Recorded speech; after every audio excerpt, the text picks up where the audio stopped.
हमारे हिंदू धर्म में शराब पीना सबसे गलत माना गया है। गीता में 5 महापाप के बारे में बताया गया है, जिसमें शराब को सबसे बड़े पाप की श्रेणी में रखा गया है।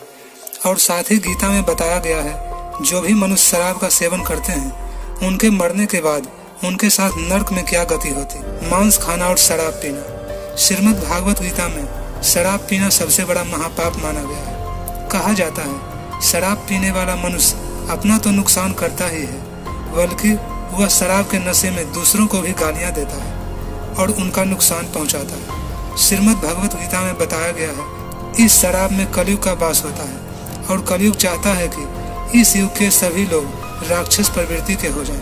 इसलिए जो भी मनुष्य शराब पीता है वह राक्षस के समान हो जाता है और वह शराब पीकर दूसरों को गालियां देता है और अपशब्द बोलता है।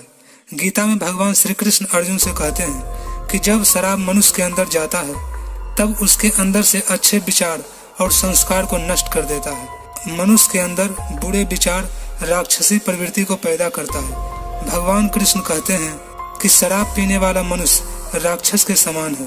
भगवत गीता में बताया गया है कि शराब पीने वाला मनुष्य जिंदगी भर दुखी रहता है और उस मनुष्य से सारे देवी देवता नाराज रहते हैं। शराब पीने वाला मनुष्य अगले जन्म में कुत्ते की योनि में जाता है। महाभारत के एक प्रसंग के बारे में तो आप जानते ही होंगे कि जब भगवान कृष्ण के वंश को श्राप लगा था तब उनके सभी पुत्र समुद्र किनारे गए और उन्होंने मदिरा का पान किया। शराब पीने के कारण नशे में आपस में वाद विवाद छिड़ गया और सभी एक दूसरे से लड़कर मारे गए थे। इसलिए शराब कभी नहीं पीना चाहिए। अब आइए बताते हैं जो शराब पीते हैं उनके मरने के बाद उनके साथ क्या गति होती है। गरुड़ पुराण में बताया गया है कि जो भी मनुष्य अपने जीवन में शराब का सेवन करता है उसके मरने के बाद यमदूत उसे यमलोक ले जाते हैं और उसे शीशा और लोहा पिघलाकर उसे पिलाते हैं और वह इस तरह दंड दिए जाने पर बार बार मूर्छित हो जाता है, पर वह मनुष्य मरता नहीं है और उसके होश में आने के बाद फिर से उसे दंड देते हैं और इस तरह से उसे